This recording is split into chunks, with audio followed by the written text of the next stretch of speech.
ನಮಸ್ಕಾರ ಸೋನಿ 9 ನ್ಯೂಸ್ಗೆ ಸ್ವಾಗತ. ನಾನು ಸೋನಿಕಾ. ಮೊದಲಿಗೆ ಮುಖ್ಯಾಂಶಗಳು. ಸಕ್ಕರೆ ಕಾರ್ಖಾನೆಗಳಿಗೆ ಕಬ್ಬು ಪೂರೈಸಿದ ಬೀದರ್ ಜಿಲ್ಲೆಯ ರೈತರಿಗೆ ಬಾಕಿ ಪಾವತಿಗೆ ಒತ್ತಾಯಿಸಿ ರೈತರಿಂದ ಬೀದರ್ ಜಿಲ್ಲಾ ಉಸ್ತುವಾರಿ ಸಚಿವರ ಕಚೇರಿಗೆ ಬೀಗ ಹಾಕಲು ಯತ್ನಿಸಿದ 20 ರಿಂದ 30 ರೈತರನ್ನು ಬಂಧಿಸಿದ ಪೊಲೀಸರು. 2020-21ನೇ ಸಾಲಿನ ಎಸ್ಎಸ್ಎಲ್ಸಿ ಹಾಗೂ ಪಿಯುಸಿ ದ್ವಿತೀಯ ವರ್ಷದ ಪ್ರತಿಭಾವಂತ ವಿದ್ಯಾರ್ಥಿಗಳಿಗೆ ಪ್ರತಿಭಾ ಪುರಸ್ಕಾರ ಕಾರ್ಯಕ್ರಮ ಆಯೋಜನೆ. ಗುರುನಾನಕ್ ಆಸ್ಪತ್ರೆಯಲ್ಲಿ ಬಡ ರೋಗಿಗಳಿಗೆ ಉಚಿತ ಅಂಜಿಯೋಗ್ರಫಿ. ಡಾಕ್ಟರ್ ಸಂಜೀವ್ ರೆಡ್ಡಿ. ಬೀದರ್ನ ಗಾಂಧಿಗಂಜ್ನಲ್ಲಿರುವ ಬುದ್ಧ ವಿಹಾರದಲ್ಲಿ ಬೀದರ್ ಎಪಿಎಂಸಿಯಿಂದ ಸಿಸಿ ಬೆಡ್ ನಿರ್ಮಾಣ. ಚಾಂಗ್ರೇರ ವೀರಭದ್ರೇಶ್ವರನಿಗೆ ವಿಶೇಷ ಪೂಜೆ ಅಭಿಷೇಕ ಸಲ್ಲಿಸಿದ ಶಾಸಕ Bandeppa Kashempur. Rotary club of Bidar for Bidar dreams blood bank ಹಾಗೂ ಕಿಡ್ಡರ್ ಸುಧೀರ್ ಚಾರಿಟೇಬಲ್ ಸಂಸ್ಥೆಗಳಿಂದ ರಕ್ತದಾನ ಶಿಬಿರ. ಬೀದರ್ ಜಿಲ್ಲೆಯ ಸಕ್ಕರೆ ಕಾರ್ಖಾನೆಗಳಿಗೆ ಕಬ್ಬು ಪೂರೈಸಿದ ಬೀದರ್ ಜಿಲ್ಲೆಯ ಕಬ್ಬು ಬೆಳೆಗಾರರ ರೈತರಿಗೆ ಪ್ರತಿ ಟನ್ ಕಬ್ಬಿಗೆ 2400 ರೂಪಾಯಿ ಪಾವತಿ ಮಾಡಬೇಕು. ಬಾಕಿ ಉಳಿಸಿಕೊಂಡಿರುವ 450 ರೂಪಾಯಿಗಳು ಸಹ ನೀಡಬೇಕೆಂದು ಒತ್ತಾಯಿಸಿ ಕಳೆದ ಆಗಸ್ಟ್ 16ರಿಂದ ಕರ್ನಾಟಕ ರಾಜ್ಯ ರೈತ ಸಂಘ ಹಾಗೂ ಹಸಿರು ಸೇನೆ ಬೀದರ್ ಜಿಲ್ಲಾ ಘಟಕದ ವತಿಯಿಂದ ಬೀದರ್ ಜಿಲ್ಲಾ ಉಸ್ತುವಾರಿ ಸಚಿವರ ಕಚೇರಿ ಎದುರು ಅಹೋರಾತ್ರಿ ಧರಣಿ ಸತ್ಯಾಗ್ರಹ ನಡೆಸುತ್ತಿದ್ದು, ಸೆಪ್ಟೆಂಬರ್ 2ರಂದು ರೈತರು ಬೀದರ್ ಜಿಲ್ಲಾ ಉಸ್ತುವಾರಿ ಸಚಿವರ ಕಚೇರಿಯ ಗೇಟಿಗೆ ಬೀಗ ಜಡಿಯಲು ಯತ್ನಿಸಿದ ಬೀದರ್ ಜಿಲ್ಲೆ 20 ರಿಂದ 30 ರೈತ ಮುಖಂಡರನ್ನು ಪೊಲೀಸರು ಬಂಧಿಸಿ ನಂತರ ಬಿಡುಗಡೆ ಮಾಡಿದರು.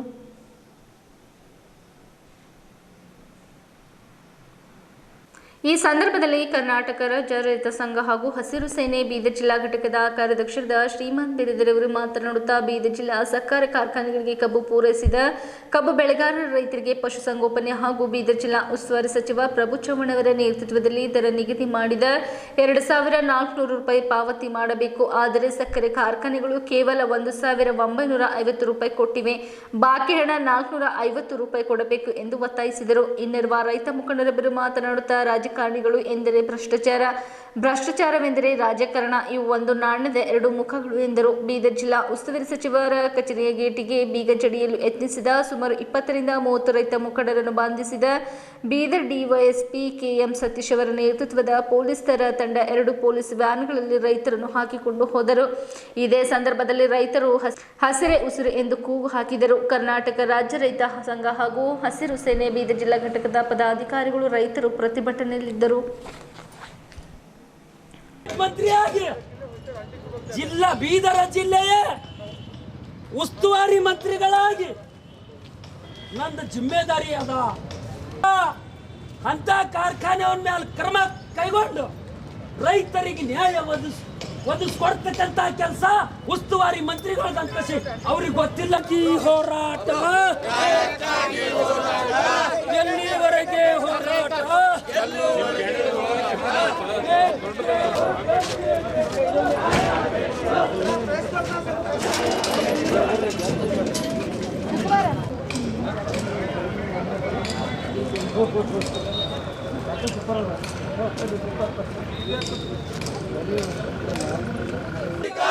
ಕೊಟ್ಟ ಮಾತು ತಪ್ಪಿದ ಸರ್ಕಾರಕ್ಕೆ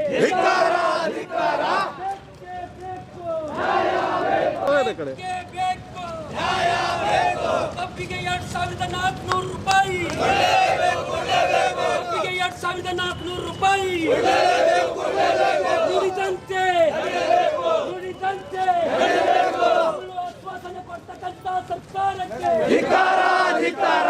ಆಶ್ವಾಸನೆ ಕೊಡ್ತಕ್ಕಂಥ ಸರ್ಕಾರಕ್ಕೆ ಬೇಕೇ ಬೇಕು. ಇದು ಕಬ್ಬು ವೈದ ನಾವು ಕೊಟ್ಟಿದ್ದೆವು.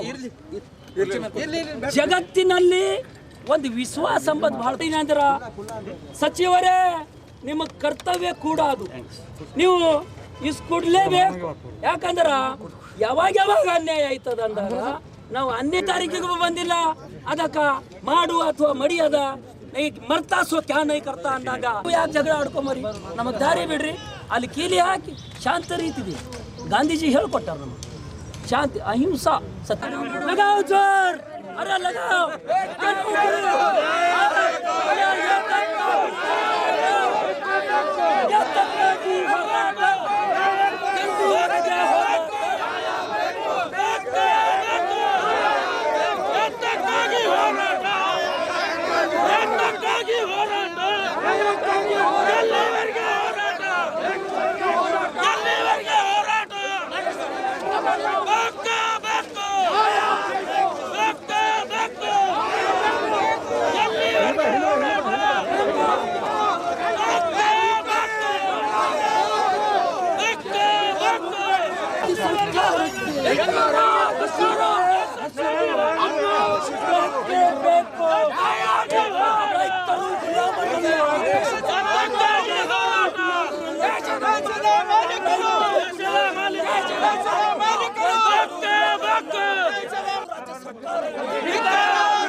ಎಲ್ಲಿವರೆಗೆ ಹೋರಾಟ?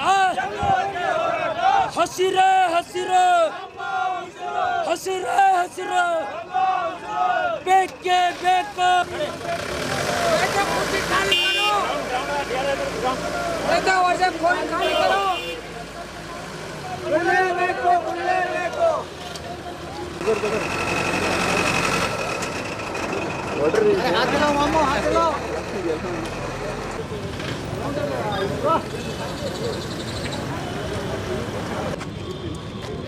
ಮಾತಾಡಿದ್ರೆ ಇವ್ರು ಮಾತಾಡ್ತಾರೆ ಅವರು.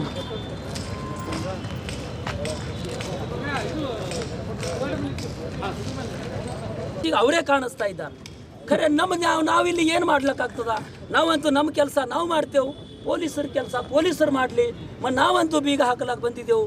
ಒಂದು ವೇಳೆ ಬೀಗನೇ ಹಾಕೊಟ್ಟಿಲ್ಲ ಅಂದ್ರೆ ನಮಗೆ ಅರೆಸ್ಟ್ ಯಾಕೆ ಮಾಡಲ್ರು? ಜೈಲಿಗೆ ಯಾಕೆ ಒಯ್ಯಲ್ರು? ನಾವೆಲ್ಲಿ ಏನಾರ ಕತ್ತಲು ಮಾಡಿ ಬಂದಿಲ್ಲ, ಕಳ್ಳೊಂಡಿಗೆ ಮಾಡಿ ಬಂದಿಲ್ಲ. ನಮ್ಮ ಹಕ್ಕಿನ ದುಡ್ಡು, ನಮ್ಮ ಬೆವರು ಸುರಿಸಿನ ದುಡ್ಡು ನಾವು ಕೇಳಕ್ಕೆ ಇಲ್ಲಿ ಬಂದಿಂದದ.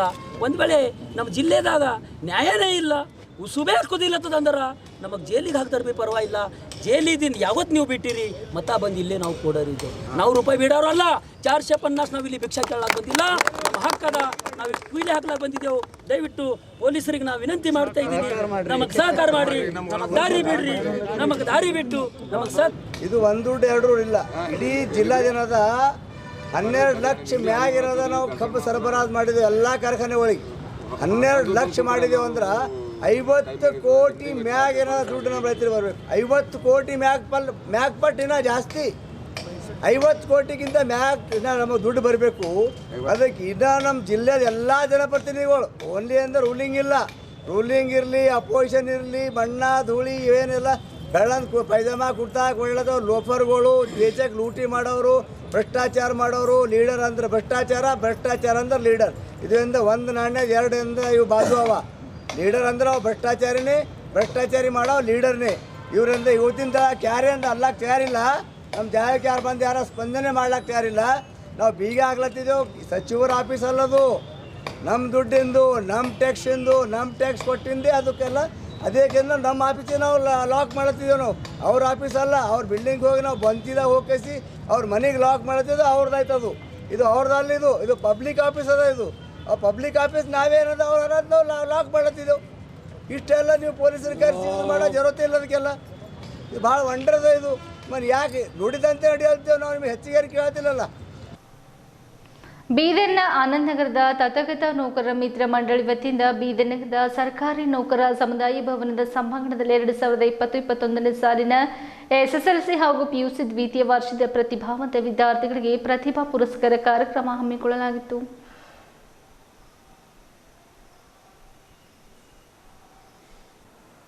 ಈ ಸಂದರ್ಭದಲ್ಲಿ ಸಮಾಜ ಕಲ್ಯಾಣ ಇಲಾಖೆಯ ಉಪನಿರ್ದೇಶಕರಾದ ಪ್ರೇಮ್ ಸಾಗರ್ ದಾಂಡೇಕರ್ ಅವರು ಮಾತನಾಡುತ್ತಾ ಪಾಲಕರು ತಮ್ಮ ಮಕ್ಕಳಿಗೆ ಉನ್ನತ ಶಿಕ್ಷಣ ಕೊಡಿಸಬೇಕೆಂದು ಕರೆ ನೀಡಿದರು.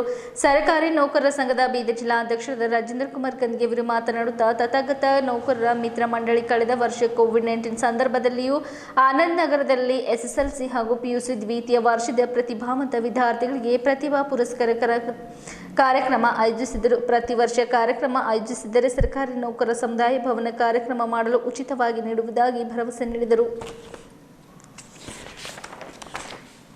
ಈ ಕಾರ್ಯಕ್ರಮದಲ್ಲಿ ಆಣದೂರಿನ ಪೂಜ್ಯ ಭಂತೆ ಜ್ಞಾನ ಸಾಗರ್, ಪಾಂಡುರಂಗ ಬೆಲ್ದರೆ, ಡಾಕ್ಟರ್ ಶಿವಕುಮಾರ್ ಗಜಾರೆ, ರಾಜಶೇಖರ್ ಗೌರೆ, ಟಿ.ಆರ್. ದೊಡ್ಡಿ, ಮಲ್ಶೆಟ್ಟಿ ಚಿದ್ರೆ, ಶಿವಾನಂದ್ ಮೇತ್ರೆ, ಡಾಕ್ಟರ್ ಕಾಶಿನಾಥ್ ಚೆಲುವ, ಏಷಪಾಲ್ ಮೋರೆ, ಶಂಕರ್ರಾವ್ ಶಿಂದೆ, ವಿನೋದ್ ಕುಮಾರ್ ಬಂದಗೆ, ಮಾರುತಿರಾವ್ ಕಾಂಬಳೆ, ಬಸವರಾಜ ಹೊಸಮನಿ, ಶಿವಕುಮಾರ್ ಸದಾಪುಲೆ, ಗಣಪತಿ ಭಕ್ತ, ಚಂದ್ರಕಾಂತ್ ದಂಡೆ, ತಾತಾರಾವ್ ಕಾಂಬಳೆ, ಸುನಿಲ್ ಕುಮಾರ್ ಗಾಯಕ್ವಾಡ್, ನರಸಿಂಗರಾವ್ ಮೊಳಕೇರಿ ಅವರು ಸೇರಿದಂತೆ ಇತರರು ಇದ್ದರು.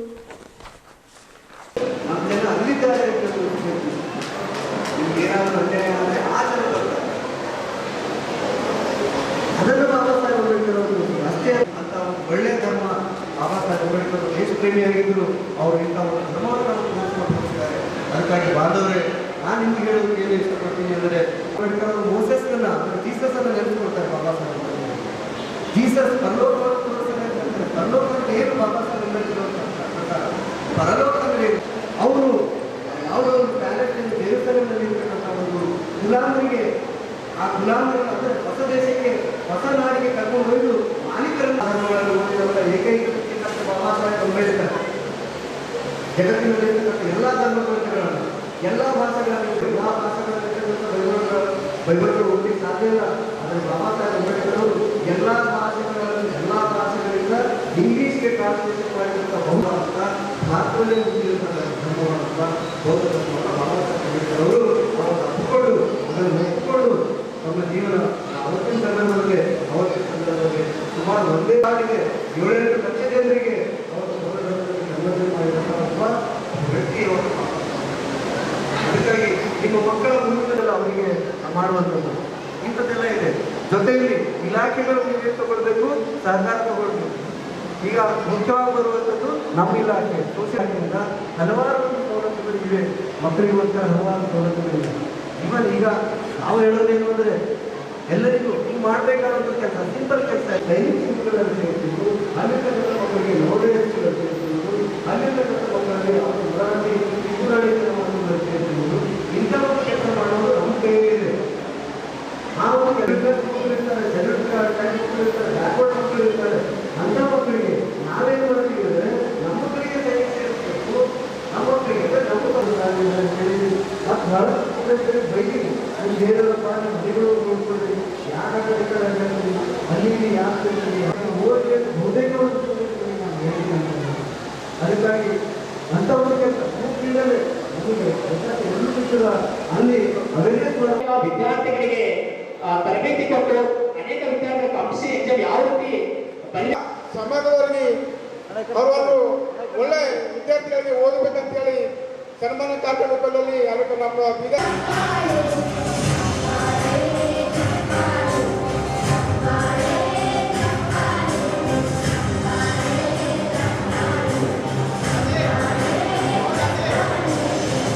ಅಧಿಕಾರಿಗಳಾದಂಥ ದಾಂಡೇಕರ್ ಸರ್, ಉಪನ್ಯಾಸಕರು, ಸಮಾಜ ಕಲ್ಯಾಣ ಇಲಾಖೆ ಬೆಂಗಳೂರು ಸರ್ ಅವರೇ, ಅಧ್ಯಕ್ಷತೆಯನ್ನು ಸಂಘದ ನಿರ್ದೇಶಕರು ಮತ್ತು ತಥಾಗತ ನೌಕರ ಮಂಡಳಿ ಅಧ್ಯಕ್ಷರಂತ ಹಾಗೂ ಪ್ರೌಢಶಾಲಾ ಶಿಕ್ಷಣ ಸಂಘದ ಅಧ್ಯಕ್ಷರಂತ ಅಷ್ಟೇ ಇಂಪಾರ್ಟೆಂಟ್ ಅಲ್ಲ. ನೀವು ಸಾಹಿತ್ಯ, ಕ್ರೀಡೆ, ಕಲೆ ಆ ಕಡೆಯೂ ಕೂಡ ಏನು ಕೊಡಬೇಕು ಅಂದರೆ ಮಕ್ಕಳಿಗೆ ಗಮನ ಕೊಡಬೇಕು. ಇವತ್ತು ನೋಡಿ, ಡಾಕ್ಟರ್ ಇಂಜಿನಿಯರ್ ಮಾಡಿದ್ರೆ ನಾನು ಹೇಳಿದ್ದಿಲ್ಲ, ಡಾಕ್ಟ್ರು ಇಂಜಿನಿಯರ್ ಯಾರೋ ಮಾಡಿದರೆ ಎಲ್ಲೋ ಒಬ್ಬರು ಡಾಕ್ಟರ್ ಕ್ಲಿನಿಕ್ ಕೊಡ್ಬೋದು. ಅದೇ ಒಬ್ಬ ಸ್ಟಾರ್ ಆಟಗಾರನನ್ನಾಗಿ ಮಾಡಿ, ಸ್ಪೋರ್ಟ್ಸ್ನಲ್ಲಿ ಇದು ಮಾಡಿ, ಸ್ಪೋರ್ಟ್ಸ್ ಆಗಲಿ, ಸಂಗೀತ ಆಗಲಿ, ಎಲ್ಲವೂ ಕೂಡ ಮಾಡಬೇಕು. ಅಷ್ಟೇ ಇಲ್ಲದೆ ಇನ್ನೊಂದೇನು ಅಂದರೆ, ಎಲ್ಲಿ ಹೋದರೂ ನಮ್ಮ ಮಕ್ಕಳು, ನಾನು ಹೇಳ್ತಾ ಇದ್ದೀನಿ ಅಂದರೆ ಪೇ ಬ್ಯಾಕ್ ಸೊಸೈಟಿ, ಇದು ನಮ್ಮ ಮಕ್ಕಳು ಕೂಡ ಪೇ ಬ್ಯಾಕ್ ಸೊಸೈಟಿಯನ್ನು ನಮ್ಮ ಮಕ್ಕಳು ಕೂಡ ಮುಂದುವರಿಸಬೇಕು. ನಮ್ಮ ಮಕ್ಕಳಲ್ಲಿ ಅಂಥ ಒಂದು ಮನೋಭಾವನೆಯನ್ನು ನಾವು ಬೆಳೆಸಬೇಕು.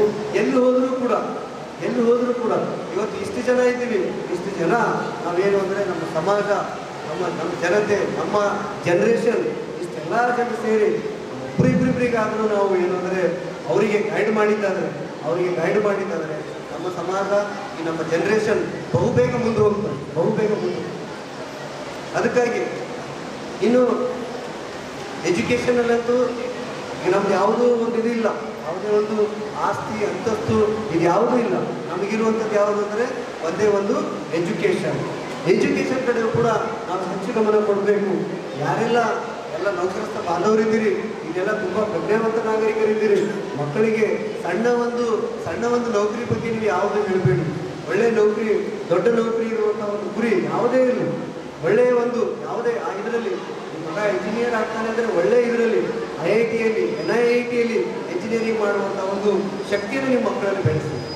ಏನು ಹೋದ ವರ್ಷ ಕೊರೋನಾ ಇದ್ದರೂ ಕೂಡ ಅವರು ಓಣಿಯಲ್ಲಿ SSLC ಮತ್ತು PUC ಮಕ್ಕಳಿಗೆ ಓಣಿಯಲ್ಲಿರ್ತಕ್ಕಂಥ ಎಲ್ಲ ಮಕ್ಕಳನ್ನು ಪ್ರತಿಭಾ ಪುರಸ್ಕಾರ SSLC ಮತ್ತು PUC ಮಕ್ಕಳಿಗೆ ಪ್ರತಿಭಾ ಪುರಸ್ಕಾರ ಮಾಡ್ತಕ್ಕಂಥ ಕೆಲಸ ಕೇವಲ 2 ವರ್ಷದಲ್ಲಿ ತಮ್ಮ ಓಣಿಯಲ್ಲಿ ಮಾಡಿ ಒಂದು ಜನಾರ್ದನೆಯನ್ನು ಪಡೆದು ಮತ್ತು 2 ವರ್ಷದಲ್ಲಿ ಕೂಡ ಒಂದು ಸರ್ಕಾರಿ ನೌಕರರನ್ನು ಮಾಡ್ತದ್ದು ಭಾಳ ಸಂತೋಷದ ವಿಷಯ.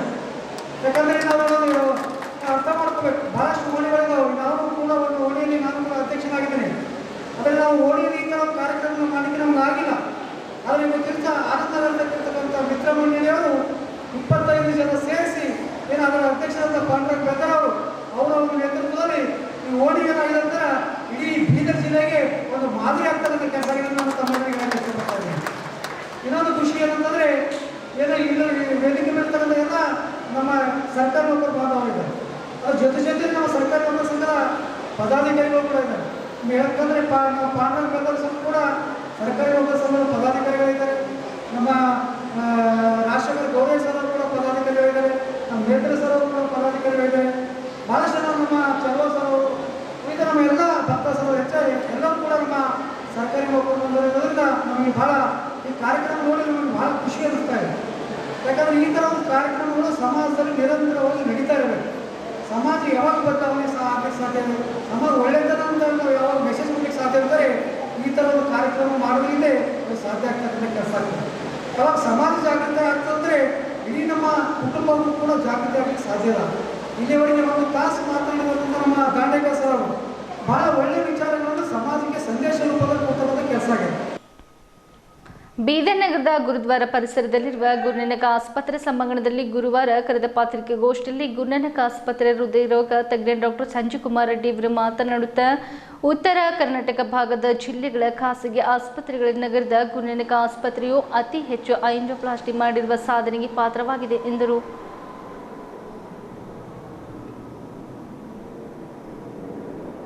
ಈ ಸಂದರ್ಭದಲ್ಲಿ ಸಂಸ್ಥೆ ಉಪಾಧ್ಯಕ್ಷರಾದ ಶ್ರೀಮತಿ ರೇಷ್ಮಾ ಕೌರವ್ ಮಾತನಾಡುತ್ತಾ ಆಸ್ಪತ್ರೆಯಲ್ಲಿ 24x7 ಲಭ್ಯವಿದೆ. ಸಾರ್ವಜನಿಕರ ಅನುಕೂಲಕ್ಕೆ ತಕ್ಕಂತೆ ಸೇವೆ ನೀಡಲಾಗುತ್ತದೆ. ಜನರ ಸೇವೆಯೇ ನಮ್ಮ ಪ್ರಥಮ ಆದ್ಯತೆ ಆಗಿದೆ. ಅತ್ಯಾಧುನಿಕ ಉಪಕರಣಗಳನ್ನು ಅಳವಡಿಸಿಕೊಂಡಿದ್ದು ಗುಣಮಟ್ಟದ ಚಿಕಿತ್ಸೆಗೆ ಆದ್ಯತೆ ನೀಡಲಾಗುತ್ತದೆ. ರೋಗಿಗಳಿಗೆ ಕಡಿಮೆ ದರದಲ್ಲಿ ಉತ್ತಮ ಚಿಕಿತ್ಸೆ ನೀಡುತ್ತಿದ್ದೇವೆ ಎಂದರು. ಗುರುನಾನಕ್ ಆಸ್ಪತ್ರೆಯಲ್ಲಿ ₹1000ಗೆ ಡಯಾಲಿಸಿಸ್ ಮಾಡಲಾಗುತ್ತಿದೆ ಮತ್ತು ಬಡ ರೋಗಿಗಳಿಗೆ ಉಚಿತ ಡಯಾಲಿಸಿಸ್ ಮಾಡಲಾಗುತ್ತದೆ ಎಂದರು. ಅದೇ ರೀತಿ ಮಾಡ್ಯುಲರ್ ಆಪರೇಷನ್ ಥಿಯೇಟರ್ ಸ್ಥಾಪನೆ ಮಾಡಲಾಗುತ್ತದೆ. 80 ಲಕ್ಷ ಮೌಲ್ಯದ ಮೈಕ್ರೋಸ್ಕೋಪ್ ಖರೀದಿಸಲಾಗಿದೆ. ಇಲ್ಲಿನ ಜನರಿಗೆ ಸಹಾಯವಾಗಲಿದೆ ಎಂದು ಹೇಳಿದರು. ಆಸ್ಪತ್ರೆಯಲ್ಲಿ ನುರಿತ ತಜ್ಞರ ತಂಡವಿದ್ದು ರೋಗಿಗಳ ಮೇಲೆ ದಿನದ 24 ಗಂಟೆಯೂ ತೀವ್ರ ನಿಗಾ ಇಡಲಾಗುವುದು. ಆಸ್ಪತ್ರೆಯಲ್ಲಿ ತೀವ್ರ ಘಟಕ ಸ್ಥಾಪಿಸಲಾಗುತ್ತಿದ್ದು ಕಾಮಗಾರಿ ಪ್ರಗತಿ ಹಂತದಲ್ಲಿದೆ ಎಂದು ಹೇಳಿದರು. ಗುರುನಾನಕ್ ಆಸ್ಪತ್ರೆ ಹೃದಯರೋಗ ತಜ್ಞ ಡಾಕ್ಟರ್ ಸಂಜೀವ್ಕುಮಾರ್ ರೆಡ್ಡಿ ಅವರು ಮಾತನಾಡುತ್ತಾ ಕಳೆದ ವರ್ಷ ಜನವರಿ ತಿಂಗಳಲ್ಲಿ ಕ್ಯಾಥ್ ಲ್ಯಾಬ್ ಆರಂಭಿಸಲಾಗಿತ್ತು. ಅಂದಿನಿಂದ ಇವರಿಗೆ 1000ಕ್ಕಿಂತಲೂ ಹೆಚ್ಚಿನ ಆಂಜಿಯೋಪ್ಲಾಸ್ಟಿ ಮಾಡಲಾಗಿದೆ. ಇದು ಉತ್ತರ ಕರ್ನಾಟಕ ಭಾಗದ ಜಿಲ್ಲೆಗಳ ಖಾಸಗಿ ಆಸ್ಪತ್ರೆಗಳಲ್ಲಿ ಅತಿ ಹೆಚ್ಚಿನ ಆಂಜಿಯೋಪ್ಲಾಸ್ಟಿ ಮಾಡಿದ ಶ್ರೇಯಸ್ಸು ಹೊಂದಿದೆ ಎಂದು ಹೇಳಿದರು. ಹೈದರಾಬಾದ್ ಆಸ್ಪತ್ರೆಗೆ ರೋಗಿಗಳನ್ನು ಕಳುಹಿಸುವ ಪ್ರಮೇಯ ತಪ್ಪಿವೆ. ಹೆಚ್ಚಾಗಿ ಹೃದಯ ಸಂಬಂಧಿ ಕಾಯಿಲೆಗಳು ತುರ್ತಾಗಿ ಬರುವುದರಿಂದ ದಿನದ ಯಾವುದೇ ಸಮಯವಿರಲಿ ಆಸ್ಪತ್ರೆಯಲ್ಲಿ ಚಿಕಿತ್ಸೆ ನೀಡಲಾಗುತ್ತದೆ ಎಂದು ಹೇಳಿದರು. ಬಡವರಿಗೆ ಸಂಪೂರ್ಣ ಉಚಿತವಾಗಿ ಆಂಜಿಯೋಗ್ರಾಫಿ ಮಾಡಲಾಗುವುದು. ಹೆಚ್ಚಾಗಿ BPL ಹಾಗೂ ಆಯುಷ್ಮಾನ್ ಭಾರತ್ ಯೋಜನೆಯ ಕಾರ್ಡ್ ಹೊಂದಿರುವ ರೋಗಿಗಳಿಗೆ ಆಂಜಿಯೋಪ್ಲಾಸ್ಟಿ ಮಾಡಲಾಗಿದೆ. BPL ಹಾಗೂ ಆಯುಷ್ಮಾನ್ ಕಾರ್ಡ್ ಹೊಂದಿರುವ ರೋಗಿಗಳಿಗೆ ಸಂಪೂರ್ಣ ಉಚಿತವಾಗಿ ಚಿಕಿತ್ಸೆ ನೀಡಲಾಗುವುದು ಎಂದು ಮಾಹಿತಿ ನೀಡಿದರು. ಪತ್ರಿಕಾಗೋಷ್ಠಿಯಲ್ಲಿ ಆಸ್ಪತ್ರೆ ನಿರ್ದೇಶಕ ಸರ್ದಾರ್ ಪುನೀತ್ ಸಿಂಗ್, ಡಾಕ್ಟರ್ ನೀಲೇಶ್ ಕುಲಕರ್ಣಿ, ಡಾಕ್ಟರ್ ರಂಗರಾವ್ ಸಿದ್ದಲಿಂಗ ಉಪಸ್ಥಿತರಿದ್ದರು. ಸಂಸ್ಥೆ ಗುರುನಾನಕ್ ಟ್ರಸ್ಟ್ ಏನಿದೆ ಇದೊಂದು ಸಾಮಾಜಿಕ ಒಂದು ಜವಾಬ್ದಾರಿ ಕೂಡ ಇದೆ. ಸೊ ಇವಾಗ ನಾವು ಎಲ್ಲರೂ ಕೂಡಿ ಗುರುನಾನಕ್ ಆಸ್ಪತ್ರೆ ಗುರುನಾನಕ್ ಟ್ರಸ್ಟ್ ಕಡೆಯಿಂದ ಇನ್ನು ಮುಂದೆ ಎಲ್ಲ ಬಡ ಪೇಷಂಟ್ಗಳಿಗೆ, ಬಡ ರೋಗಿಗಳಿಗೆ ಮತ್ತು ಅಗತ್ಯ ಇರುವಂಥ ರೋಗಿಗಳಿಗೆ ಉಚಿತವಾಗಿ ಆಂಜಿಯೋಗ್ರಫಿಗಳನ್ನು ಮಾಡಬೇಕಂತ ತೀರ್ಮಾನ ತೊಗೊಂಡಿದ್ವಿ. ಇನ್ನು ಮುಂದೆ ಇಲ್ಲಿ ಉಚಿತವಾಗಿ ಆಂಜಿಯೋಗ್ರಫಿಗಳನ್ನು ಮಾಡಲಾಗೋದು ಬಡ ರೋಗಿಗಳಿಗೆ, ಬಡ ಪೇಷಂಟ್ಗಳಿಗೆ. ಸೊ ಇದು ಯಾವುದೇ ಈ ರೀತಿಯಾದ ಉಚಿತ ಆಂಜಿಯೋಗ್ರಫಿ ಬಡ ಪೇಷಂಟ್ಗಳಿಗೆ ಈ ನಮ್ಮ ಕರ್ನಾಟಕದಲ್ಲಿ ಇಲ್ಲ. ಇನ್ನು ಸರ್ಕಾರಿ ಆಸ್ಪತ್ರೆಯಲ್ಲೂ ಕೂಡ ₹4000 ಚಾರ್ಜ್ ಮಾಡ್ತಾರೆ ಆಂಜಿಯೋಗ್ರಫಿಗೆ. ₹4000 ಮಿನಿಮಮ್ ಚಾರ್ಜಸ್ ಇದೆ ಆಂಜಿಯೋಗ್ರಫಿಗೆ. ಮತ್ತು ಈಕೋ, 2D ಈಕೋ ಎಲ್ಲ ECG ಅದೊಂದು 1000, 1300 ಹಂಗೆ ಮೆಡಿಸಿನ್ ₹6600ವರೆಗೂ ಸರ್ಕಾರಿ ಆಸ್ಪತ್ರೆಯಲ್ಲೇ ಖರ್ಚು ಬರ್ತದೆ. ಅದರಲ್ಲಿ ಏನು ಆಂಜಿಯೋಪ್ಲಾಸ್ಟಿ ಬ್ಲಾಕ್ ಅದು ಬಂದರೆ ರಿಟರ್ನ್ ಕೊಡ್ತಾರೆ. ಅದೇ ₹4000 ಅವ್ರ ಪೇಷಂಟಿಗೆ ವಾಪಸ್ ಕೊಡಬೇಕಂತ ಕರ್ನಾಟಕ ಸರ್ಕಾರದ ಆಯುಷ್ಮಾನ್ ಭಾರತ ಯೋಜನೆಯಲ್ಲಿ ಆ ರೀತಿಯ ಒಂದು ಇದು ಇದೆ ಪ್ರೊವಿಷನ್. ಬಟ್ ನಾವು ಅವ್ರ ಕಡೆಯಿಂದ ಯಾವುದೇ ದುಡ್ಡು ಇಸ್ಕೊಳ್ಳಾರ್ದೆ ಬಡ ರೋಗಿಗಳಿಗೆ ಉಚಿತವಾಗಿ ಎಂಜಿಯೋಗ್ರಫಿಗಳನ್ನು ಮಾಡಬೇಕಂತ ತೀರ್ಮಾನ ತೆಗೆದುಕೊಂಡಿದ್ದೆವು. ಸೊ ಇದನ್ನು ನಾವು ಎಲ್ಲ ನಮ್ಮ ಜಿಲ್ಲೆಯಲ್ಲ ಅಷ್ಟೇ ಅಲ್ಲ, ಜಿಲ್ಲೆ ಸುತ್ತಮುತ್ತ ಈ ಗಡಿ ಭಾಗದ ಮಹಾರಾಷ್ಟ್ರ ಗಡಿ ಭಾಗದಿಂದ ಜನ ಏನು ಬೇರೆ ಬೇರೆ ಕಡೆ ಹೋಗ್ತಾ ಇದ್ದಾರೆ, ಲಾತೂರ್ ಆಗಲಿ ಅಥವಾ ಉದ್ಗೀರ್ ಆಗಲಿ, ಶೋಲಾಪುರ, ಉಮ್ಮರ್ಗ, ಈ ಜನಗಳು ಕೂಡ ಇದರ ಸೌಲಭ್ಯವನ್ನು ಪಡೆದುಕೋಬೇಕು. ಇನ್ನು ಮತ್ತು ಕರೋನಾ ಟೆಸ್ಟ್ನೂ ಕೂಡ ಇಲ್ಲಿ ನಾವು ಮಾಡ್ತಾಯಿಲ್ಲ. ಯಾರಿಗೂ HRCT ಟೆಸ್ಟು ಅಥವಾ ರ್ಯಾಪಿಡ್ RT-PCR ಮಾಡ್ಕೊಂಡು ನಂತರ ಎಂಜಿಯೋಗ್ರಫಿ ಮಾಡ್ತಾರೆ. ಅದರಲ್ಲಿ ಸುಮ್ಮನೆ ಟೈಮ್ ವೇಸ್ಟ್ ಆಗುತ್ತೆ. ಅದನ್ನೆಲ್ಲ ನಾವು ಬಂದ್ ಮಾಡಿಬಿಟ್ಟಿದ್ವಿ. ಅಗತ್ಯ ಇದ್ದಲ್ಲಿ ಮಾತ್ರ ಅಂಥ ಟೆಸ್ಟ್ಗಳನ್ನು ಮಾಡ್ತಾಯಿದ್ವಿ. ये हमने 550 इयर्स गुरु नानक देव जी का जब सेलिब्रेट कर रहे थे, तब उस समय हमने कैथ लैब का इनाग्रेशन किया था और हमारा hospital 52 years of service complete किया है अभी. और ये हॉस्पिटल हम जब 500 साल सेलिब्रेट कर रहे थे तब ये हॉस्पिटल बनाया गया था. और ये हमारे लिए एक बहुत गर्व की बात है कि 550 इयर्स में हमने ये कैथ लैब सेट किया और गुरु नानक देव जी के ब्लेसिंग्स के तरफ से ये बहुत ही अच्छा चल रहा है. और जो विजन और मिशन से हमने ये हॉस्पिटल स्टार्ट किया था कि यहाँ के बिदर के पुअर एंड नीडी जो ज़रूरतमंद है उनकी सेवा करने का जो मकसद था, ये कैथ लैब के ज़रिए वो पूरा हो रहा है. और जैसे सर ने अब पूरा सारा आपको डिटेल्स दिया है कि हमने रिकॉर्ड नंबर ऑफ एंजियोप्लास्टी किया है और आयुष्मान से हमने एक्सेलेंस अवार्ड ऑफ एक्सेलेंस भी मिला है. तो ये काम कंप्लीट हो रहा है और हम फॉर्चुनेट है कि डॉक्टर संजीव रेड्डी हमारे से एसोसिएटेड है और ही इज़ वेरी पैशनेट अपने जॉब का जो है. और 24/7 वो यहाँ पे है. जैसे अभी वो बता रहे थे, रात में दिन में जब भी है जैसा भी रिक्वायरमेंट है वो यहाँ पे रहते हैं और रात के राउंड्स होते हैं और हमेशा वो फ़ोन पे लगे रहते हैं, पेशेंट का अपडेट लेते रहते हैं. तो 24/7 यहाँ पे अपने हॉस्पिटल के साथ जुड़े हुए हैं पेशेंट के साथ. तो जब तक पेशेंट डिस्चार्ज नहीं होता उनका पर्सनल ऑब्जर्वेशन और मॉनिटरिंग होता है. तो इसी वजह से है कि सक्सेस रेट बहुत अच्छा है. और इस ज़रिए हम यहाँ के जो पुअर एंड नीडी है, जो ज़रूरतमंद है, उनकी सेवा में लगे हुए हैं. और हमारा वही मकसद है, मिशन है कि हम इसी तरह यहाँ के लोगों की सेवा में लगे रहें, सर्विस में लगे रहें.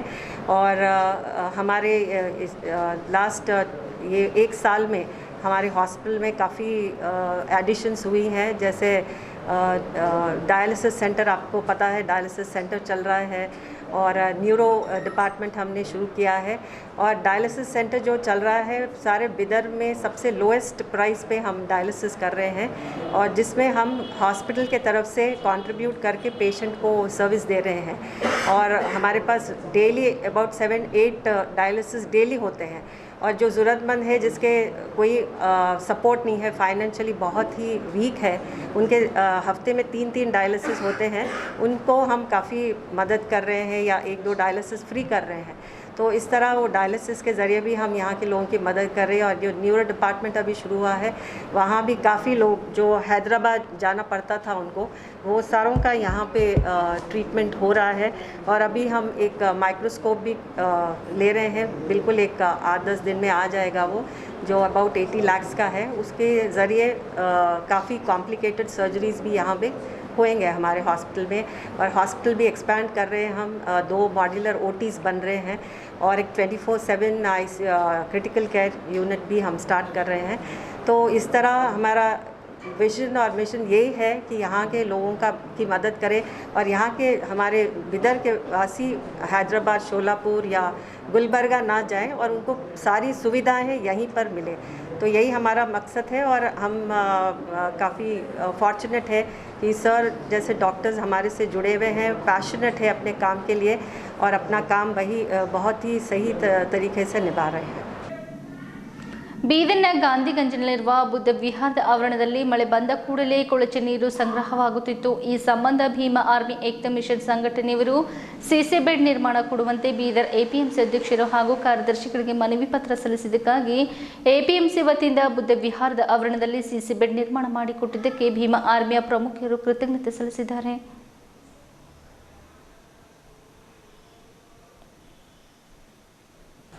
ಈ ಸಂದರ್ಭದಲ್ಲಿ ಬೀದರ್ ಕೃಷಿ ಉತ್ಪನ್ನ ಮಾರುಕಟ್ಟೆ ಸಮಿತಿ ಅಧ್ಯಕ್ಷರಾದ ವಿಜಯಕುಮಾರ್ ಆನಂದೆ ಗಾದಿಗೆ ಅವರು ಮಾತನಾಡುತ್ತಾ ಬೀದರ್ ನಗರದ ಗಾಂಧಿ ಗಂಜಿನಲ್ಲಿರುವ ಗೌತಮ್ ಬುದ್ಧ ವಿಹಾರದಲ್ಲಿ ಮಳೆ ಬಿದ್ದ ಕೂಡಲೇ ನೀರು ಸಂಗ್ರಹವಾಗುತ್ತಿದ್ದು ಇಲ್ಲಿ ನೀರು ನಿಲ್ಲದಂತೆ ಸಿಸಿ ಬೆಡ್ ನಿರ್ಮಾಣ ಮಾಡಿಕೊಡಲು ಮನವಿ ಪತ್ರ ಸಲ್ಲಿಸಲಾಗಿತ್ತು ಎಂದರು. ಗಾಂಧಿ ಗಂಜಿನವರು ತಮ್ಮ ಯಾವುದೇ ಸಮಸ್ಯೆಯನ್ನು ನನಗೆ ತಿಳಿಸಿದರೆ ಕೂಡಲೇ ಸ್ಪಂದಿಸುವೆ ಎಂದು ಭರವಸೆ ನೀಡಿದರು. ಭೀಮಾ ಆರ್ಮಿಯ ಬೀದರ್ ಜಿಲ್ಲಾ ಗೌರವಾಧ್ಯಕ್ಷರಾದ ಗಾಳೆಪ್ಪ ಕೇಲಾದಕರ್ ಹಾರೂರ್ಗಿರಿಯವರು ಮಾತನಾಡುತ್ತಾ ಮಳೆ ಬಿದ್ದ ಕೂಡಲೇ ಗಾಂಧಿಗಂಜಿನ ಬುದ್ಧ ವಿಹಾರದ ಆವರಣದಲ್ಲಿ ಕೊಳಚೆ ನೀರು ಬಂದು ಸೇರುತ್ತಿದೆ. ಇಲ್ಲಿ ಕೊಳಚೆ ನೀರು ನಿಲ್ಲದಂತೆ ಬುದ್ಧ ವಿಹಾರದಲ್ಲಿ ಸಿಸಿ ಬೆಡ್ ನಿರ್ಮಾಣ ಮಾಡಿಕೊಡಬೇಕೆಂದು ಎಪಿಎಂಸಿ ಅಧ್ಯಕ್ಷರು ಹಾಗೂ ಕಾರ್ಯದರ್ಶಿಗಳಿಗೆ ಮನವಿ ಪತ್ರ ಸಲ್ಲಿಸಲಾಗಿತ್ತು ಎಂದರು. ನಮ್ಮ ಮನವಿ ಸ್ಪಂದಿಸಿದ ಎಪಿಎಂಸಿಯವರು ಬುದ್ಧ ವಿಹಾರ ಆವರಣದಲ್ಲಿ ಸಿಸಿ ಬೆಡ್ ಅನ್ನು ಪ್ರಥಮ ದರ್ಜೆ ಗುತ್ತೇದಾರ್ ಬಸವರಾಜ್ ಅವರು ಕಾಮಗಾರಿ ಮಾಡುತ್ತಿದ್ದಾರೆ ಎಂದರು.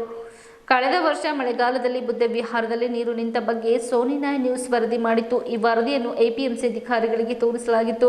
ಸೋನಿ 9 ನ್ಯೂಸ್ ವರದಿ ಫಲಶ್ರುತಿಯಾಗಿ ಬುದ್ಧ ವಿಹಾರದ ಆವರಣದಲ್ಲಿ ಸಿಸಿ ಬೆಡ್ ನಿರ್ಮಾಣ ಮಾಡಲಾಗುತ್ತಿದೆ ಎಂದರು.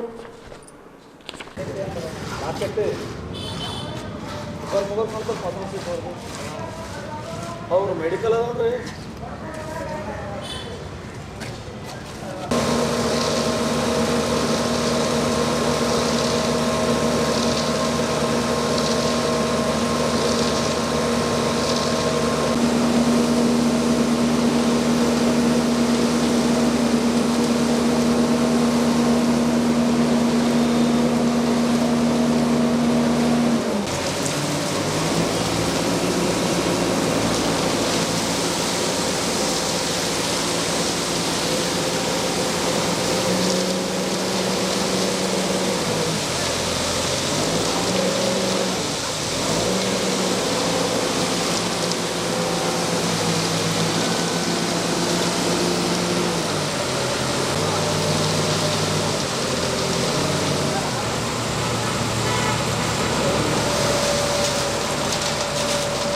ಒಂದು ಕಾಂಪ್ಲೀಟ್ ಇದು ಕೊಟ್ಟು ನಮಗೆ ಮೆಮೊರಡಮ್ ಕೊಟ್ಟರು.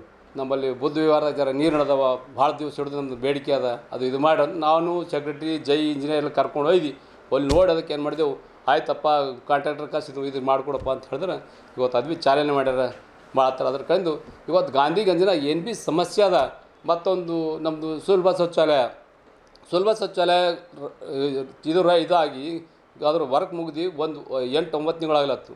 ಅದಕ್ಕೆ ಅದು ಹಾಗೆ ಬಿದ್ದೋದಕ್ಕೆ ಹೆಗ್ಗುಣ ಇದು ಮಾಡ್ತಾ ಇವತ್ತು ನಾನು ಮಾಡ್ದೆ. ಅದು ವ್ಯಾಪಾರಸ್ಥರು ಬಂದು ನಮಗೆ ಏಕಿಗೆಲ್ಲ ಹೆಣ್ಮಕ್ಳಿಗೆ ಹೆಣ್ಮಕ್ಳಿಗೆ ಜೆಂಟ್ಸ್ಗಳಿಗೆಲ್ಲ ಇದು ಗಂಡಸರಿಗೆಲ್ಲ ಇದಾಗ್ಲತ್ತೆ, ವ್ಯಾಪಾರಸ್ಥರಿಗೆ ಇದಾಗ್ಲತ್ತದೆ, ಏಕಿಗೆ ಹೋಗ್ಲಕ್ಕ. ಇದು ಶುಗರ್ ಇದ್ದವ್ರಿಗಾರ ಭಾಳ ತ್ರಾಸ ಆಗ್ಲತ್ತೆ, ಇಲ್ಲಿ ಮಾಡ್ಬೇಕಂತ ಇಲ್ಲಿ ಬಂತಲ್ಲಿ ಇದು ಮಾಡ್ತಾರೆ. ಅದಕ್ಕೆ ದಯವಿಟ್ಟು ನೀವು ಆದಷ್ಟು ಬೇಗ ಟೆಂಡರ್ ಹಿಂದಿನ ಸರಿ ಮಾಡಿರಿ, ನೀವು ಓಪನಿಂಗ್ ಹಿಂದಿನ ಸರಿ ಮಾಡಿ ನಾವು ಪೈಲ ತೆರಕೊಡ್ರಿ ಅಂತೇಳಿ ಒಂದು ಲೆಟ್ರ್ ಕೊಟ್ರಂಗೆ ಬಂದು ಅದಕ್ಕೆ ಇವತ್ತು ಆದಷ್ಟು ನಾ ಹೋಗಿ ಅದ್ರ ನಿಂತು ಹೋಗಿ ಅದೆಲ್ಲ ಕೀಲಿಗಿಲಿ ತೆರೆಸೋ ನೀವು ಒಬ್ಬನಿಗೆ ಸುಲಭ ಶೌಚಾಲಯದವ್ರಿಗೆ ಅವ್ರಿಗೆ ಕರೆಸಿ ಮೇತಾರದವ್ರಿಗೆ ಕರೆಸಿ ನಾನು ಏನು ಮಾಡ್ದೆ, ಅದು ಮಾಡಪ್ಪ ಚಾಲೂ ಮಾಡಿ ಮತ್ತು ಟನ್ನಿಗೆ ಒಂದು ನನಗೆ ಇದು ಬರ್ಕೊಡು, ನಾನು ಹಿಂದಿನ ಸರಿ ಏನು ಟೆಂಡರ್ ಆಯಿತು ಬಿಡಬೇಕು ಮಾಡ್ಬೇಕಂತ ಹೇಳಿದೆ. ಅದಕ್ಕಂದು ಇದು ನಾಳೆ ಹಿಡಿದು ಅವ್ನಿಗೆ ಚಾಲು ಮಾಡಿ ಅಂತ ಹೇಳಿದ್ವಿ. ಅದಕ್ಕಂದು ನನ್ನ ಬಳಿ ಯಾರು ಭೀ ಗೊತ್ತು ಗಂಜಿನ ಏನು ಭೀ ಸಮಸ್ಯೆ ಅದ ಅಂತ ಬಂದ್ರೆ ಅದಕ್ಕೆ ನಾ ಸ್ಪಂದನೆ ಕೊಡ್ತೆ. ಯಾಕೆ ಟೈಮ್ ಕೊಟ್ಟು ಅವ್ರಿಗೆ ಇವತ್ತು ಯಾಕಂದ್ರೆ ನಾವು ಬಂದಿದ್ದು ಅದ್ರ ಕಡೆಯಿಂದ ನಾವು ಇಲ್ಲಿ ಕೆಲಸ ಮಾಡಕ್ಕೆ ಬಂದೇವೆ, ಇಲ್ಲಿ ನಾವು ಕುಂತು ಹೋಗಲ್ಲ ಬಂದಿಲ್ಲ. ಒಂದು 4-5 ತಿಂಗಳು ಅದಕ್ಕೆ 4-5 ತಿಂಗಳು ನಾವು ಅದೊಟ್ಟು ಇಮಾನ್ದಾರಿ ಪ್ರಾಮಾಣಿಕವಾಗಿ ಮಾಡ್ತೀನಿ ಅಂತ ಹೇಳಿ ಯಾವೇ ಇದು ಒಳ್ಳೆ ಆ್ಯಕ್ಷನ್ ತೊಗೊಂಡು ಅವ್ರನ್ನ ಕೆಲಸ ಮಾಡ್ತೀನಿ ಅಂತ ಹೇಳಿ ಪ್ರಾಮಾಣಿಕ ಕೆಲಸ ಮಾಡ್ತೀನಿ ಅಂತ ಹೇಳಿ ನಾನು ಬೌದ್ಧ ವಿಹಾರದಲ್ಲಿ ಕೊಳಚೆ ನೀರು ಸಂಗ್ರಹವಾಗುತ್ತಿರೋ ಬಗ್ಗೆ ಕೃಷಿ ಉತ್ಪನ್ನ ಮಾರುಕಟ್ಟೆ ಇಲಾಖೆ ಅಧ್ಯಕ್ಷರು ಮತ್ತು ಕಾರ್ಯದರ್ಶಿಯವರಿಗೆ ನಮ್ಮ ಭೀಮ್ ಆರ್ಮಿ ವತಿಯಿಂದ ಮನವಿ ಸಲ್ಲಿಸಿದಾಗ ತಕ್ಷಣವೇ ಸ್ಪಂದಿಸಿ ಇಂದು ಬೌದ್ಧ ವಿಹಾರದಲ್ಲಿ ನಮ್ಮನ್ನು CC ಬೆಡ್ ಹಾಕಿಡುವ ಮೂಲಕ ಕೊಳಚೆ ನೀರನ್ನು ಯಾವುದೇ ರೀತಿಯ ಒಳಗಡೆ ಸಂಗ್ರಹವಾಗದ ರೀತಿಯಿಂದ ನಮ್ಮ ಬೌದ್ಧ ವಿಹಾರದಲ್ಲಿ ಒಂದು ಬೆಡ್ಡನ್ನು ನಿರ್ಮಿಸಿಕೊಡ್ತಾ ಇದ್ದಾರೆ. ಅಧಿಕಾರಿಗಳಿಗೆ ಮತ್ತು ನಮ್ಮ ಪ್ರಥಮ ದರ್ಜೆ ಗುತ್ತೇದಾರಂಥ ಬಸವರಾಜ್ ಅವರು ಒಂದು ಒಳ್ಳೆಯ ಕೆಲಸ ಮಾಡಿ ನಮ್ಮ ಬೌದ್ಧ ವಿಹಾರದಲ್ಲಿ ಯಾವುದೇ ಕೊಳಚೆ ನೀರು ಸಂಗ್ರಹವಾಗದ ರೀತಿಯಲ್ಲಿ ನಮ್ಮ ಕೆಲಸ ಮಾಡಿಕೊಡ್ಬೇಕಾಗಿ ನಮ್ಮ ಸೋನಿ ಮಾಧ್ಯಮದ ಮುಖಾಂತರ ನಾನು ಮಳೆಗಾಲ ಅಲ್ಲದೆ ಯಾವಾಗಲೂ ಕೂಡ ಮಳೆ ಬಿದ್ದಲ್ಲಿ ಇಡೀ ಮೋತಿ ಬಜಾರಿಂದ ಹಿಡಿದು ಎಲ್ಲ ಗಾಂಧಿಯಲ್ಲಿರ್ತಕ್ಕಂಥ ಪೂರ ಎಲ್ಲ ಕೊಳಚೆ ನೀರು ಬೌದ್ಧ ವಿಹಾರದಲ್ಲಿ ಸಂಗ್ರಹವಾಗ್ತಿತ್ತು. ಇದನ್ನು ಸೋನಿ ಮಾಧ್ಯಮದವರು 2020ರಲ್ಲಿ ತಮ್ಮ ಮಾಧ್ಯಮದಲ್ಲಿ ಕೂಡ ಈ ಒಂದು ವರದಿಯನ್ನು ಪ್ರಕಟಿಸಿದ್ದಾರೆ. ಇದರ ಪ್ರಯುಕ್ತವಾಗಿ ಆ ಒಂದು ಸಂದರ್ಭದಲ್ಲಿ ಮೊನ್ನೆ ಕೃಷಿ ಇಲಾಖೆ ಕಾರ್ಯದರ್ಶಿ ಅವರ ಗಮನಕ್ಕೆ ನಾವು ಕೂಡ ಈ ಒಂದು ವರದಿಯನ್ನು ಅವರ ಗಮನಕ್ಕೆ ತಂದಿದ್ದೇವೆ. ಅದರ ಪ್ರಯುಕ್ತವಾಗಿ 2021ರಲ್ಲಿ ಮತ್ತೆ ಮಳೆಗಾಲವನ್ನು ಆರಂಭಿಸಿದಾಗ ಕೊಳಚೆ ನೀರನ್ನು ಸಂಗ್ರಹಿಸಿದಾಗ ಮೊನ್ನೆ ಕೃಷಿ ಇಲಾಖೆ ಅಧ್ಯಕ್ಷರು ಮತ್ತು ಕಾರ್ಯದರ್ಶಿಯವರ ಗಮನಕ್ಕೆ ತಂದಾಗ ಅದನ್ನು ಮನಗಂಡು ನಮ್ಮ ಮನವಿಗೆ ಸ್ಪಂದಿಸಿ ಬಸವರಾಜ್ ಪ್ರಥಮ ದರ್ಜೆ ಗುತ್ತೇದಾರವರ ಗಮನಕ್ಕೆ ತಂದು ನಮ್ಮ ಬೌದ್ಧ ವಿಹಾರದಲ್ಲಿ CC ಬೆಡ್ ಹಾಕಿಡುವ ಮೂಲಕ ಇಂದು ಒಂದು ಚಾಲನೆ ನೀಡಿದ್ದಾರೆ. ಬೀದರ್ ಜಿಲ್ಲೆಯ ಬೀದರ್ ದಕ್ಷಿಣ ಕ್ಷೇತ್ರ ವ್ಯಾಪ್ತಿಯ ಚಾಂಗ್ಲೇರಿ ಗ್ರಾಮದ ಸುಕ್ಷೇತ್ರ ಶ್ರೀ ವೀರಭದ್ರೇಶ್ವರ ದೇವಸ್ಥಾನದಲ್ಲಿ JDS ಶಾಸಕಾಂಗ ಪಕ್ಷದ ಉಪನಾಯಕರಾದ ಮಾಜಿ ಸಚಿವ ಬಂಡೆಪ್ಪ ಖಾಶೆಂಪುರವರು ವಿಶೇಷ ಅಭಿಷೇಕ ಪೂಜೆ ಸಲ್ಲಿಸಿದರು. ಈ ವೇಳೆ ಮಾತನಾಡಿದ ಮಾಜಿ ಸಚಿವ ಬಂಡೆಪ್ಪ ಖಾಶೆಂಪುರವರು ಕೊರೋನಾ ಹಾವಳಿ ಆರಂಭವಾದಾಗಿನಿಂದ ಚಾಂಗ್ಲೇರದ ವೀರಭದ್ರೇಶ್ವರ ದೇವಸ್ಥಾನಕ್ಕೆ ಬಂದು ದೇವರ ದರ್ಶನ ಪಡೆದುಕೊಳ್ಳಲು ಆಗಿರಲಿಲ್ಲ ಎಂದರು. ಈ ವೇಳೆ ಮಾತನಾಡಿದ ಮಾಜಿ ಸಚಿವರು ಹಾಗೂ ಬೀದರ್ ದಕ್ಷಿಣ ಶಾಸಕರಾದ ಬಂಡೆಪ್ಪ ಖಾಶೆಂಪುರವರು ಕೊರೋನಾ ಹಾವಳಿ ಆರಂಭವಾದಾಗಿನಿಂದ ಚಾಂಗ್ಲೇರದ ವೀರಭದ್ರೇಶ್ವರ ದೇವಸ್ಥಾನಕ್ಕೆ ಬಂದು ದೇವರ ದರ್ಶನ ಪಡೆದುಕೊಳ್ಳಲು ಆಗಿರಲಿಲ್ಲ. ಹಾಗಾಗಿ ಶ್ರಾವಣ ಮಾಸದಲ್ಲಿ ಬಂದು ವೀರಭದ್ರೇಶ್ವರ ದೇವರಿಗೆ ವಿಶೇಷ ಪೂಜೆ ಅಭಿಷೇಕ ಸಲ್ಲಿಸಿದ್ದೇನೆ. ಶ್ರೀ ಕ್ಷೇತ್ರ ಚಾಂಗ್ಲೇರದ ವೀರಭದ್ರೇಶ್ವರ ಒಳ್ಳೆಯ ಮಳೆ ಬೆಳೆ ನೀಡಲಿ, ರೈತರು ಸೇರಿದಂತೆ ಎಲ್ಲರೂ ಸುಖ ಶಾಂತಿ ನೆಮ್ಮದಿಯಿಂದ ಜೀವನ ನಡೆಸುವಂತೆ ಮಾಡಲಿ ಎಂದು ಪ್ರಾರ್ಥನೆ ಸಲ್ಲಿಸಿದ್ದೀನಿ ಎಂದರು. ವೀರಭದ್ರೇಶ್ವರ ದೇವರಿಗೆ ವಿಶೇಷ ಪೂಜೆ ಅಭಿಷೇಕ ಸಲ್ಲಿಸಿದ ಶಾಸಕ ಬಂಡೆಪ್ಪ ಖಾಶೆಂಪುರವರು ಬಳಿಕ ದೇವಸ್ಥಾನ ಸಮಿತಿಯ ಮುಖಂಡರೊಂದಿಗೆ ದೇವಸ್ಥಾನ ಅಭಿವೃದ್ಧಿ ಬಾಂದಿರುವ ಅನುದಾನ ಸದ್ಬಳಕೆ, ರಸ್ತೆ ಅಭಿವೃದ್ಧಿ ಸೇರಿದಂತೆ ವಿವಿಧ ವಿಷಯಗಳಿಗೆ ಸ್ಪಂದಿಸಿದಂತೆ ಸಭೆ ನಡೆಸಿದರು. ಸಭೆ ನಡೆಸಿ ಮಾತನಾಡಿದ ಅವರು, ಈ ದೇವಸ್ಥಾನದ ಅಭಿವೃದ್ಧಿಗೆ ನಾನು ಈ ಹಿಂದೆ ಕೂಡ ಅನುದಾನ ನೀಡಿದ್ದೇನೆ, ಈಗಲೂ ನೀಡುತ್ತಿದ್ದೇನೆ. ಈ ಸ್ಥಳವನ್ನು ಇನ್ನಷ್ಟು ಅಭಿವೃದ್ಧಿಗೊಳಿಸುವ ಕೆಲಸವಾಗಬೇಕಾಗಿದೆ. ದೇವಸ್ಥಾನಕ್ಕೆ ಬರುವ ಜನರಿಗೆ ಒಳ್ಳೆಯ ರಸ್ತೆ, ದೇವಸ್ಥಾನದ ಆವರಣದಲ್ಲಿ ಕುಳಿತುಕೊಳ್ಳುವ ವ್ಯವಸ್ಥೆ, ಸಾಮೂಹಿಕ ವಿವಾಹ ಸೇರಿದಂತೆ ಅನೇಕ ಧಾರ್ಮಿಕ ಕಾರ್ಯಕ್ರಮಗಳು ನಡೆಸಲು ಕಟ್ಟಡ ನಿರ್ಮಾಣ, ದೇವಸ್ಥಾನದ ಆವರಣದಲ್ಲಿ ಶೌಚಾಲಯ ನಿರ್ಮಾಣ ಮಾಡುವ ಕೆಲಸವಾಗಬೇಕಾಗಿದೆ. ಇಲ್ಲಿಯವರೆಗೆ ಧಾರ್ಮಿಕ ದತ್ತಿ ಇಲಾಖೆ ಅಧಿಕಾರಿಗಳು, ದೇವಸ್ಥಾನ ಆಡಳಿತ ಮಂಡಳಿ ಇವರು ಬರುವ ಅನುದಾನವನ್ನು ಸದುಪಯೋಗಪಡಿಸಿಕೊಳ್ಳಬೇಕು. ದೇವಸ್ಥಾನದ ಅಭಿವೃದ್ಧಿಗೆ ಪ್ರಾಮಾಣಿಕ ಪ್ರಯತ್ನ ಮಾಡಬೇಕು. ದೇವಸ್ಥಾನ ಅಭಿವೃದ್ಧಿಗೆ ಸಂಬಂಧಿಸಿದ ಈ ಹಿಂದೆ ವಿವಿಧ ಯೋಜನೆಗಳನ್ನು ಹಾಕಿಕೊಳ್ಳಲಾಗಿತ್ತು. 50 ಲಕ್ಷ ರೂಪಾಯಿ ರಸ್ತೆ ಅಭಿವೃದ್ಧಿಗೆ ನೀಡಿದ್ದೀನಿ. ತುರ್ತು ವ್ಯವಸ್ಥೆಗಾಗಿ ನೀರಿನ ಹೊಂಡ ಬೇಕಾಗಿದೆ ಎನ್ನುತ್ತಿದ್ದಾರೆ, ಅದನ್ನು ವ್ಯವಸ್ಥೆ ಮಾಡಬೇಕಾಗಿದೆ ಎಂದು ಶಾಸಕ ಬಂಡೆಪ್ಪ ಖಾಶೆಂಪುರವರು ಹೇಳಿದರು.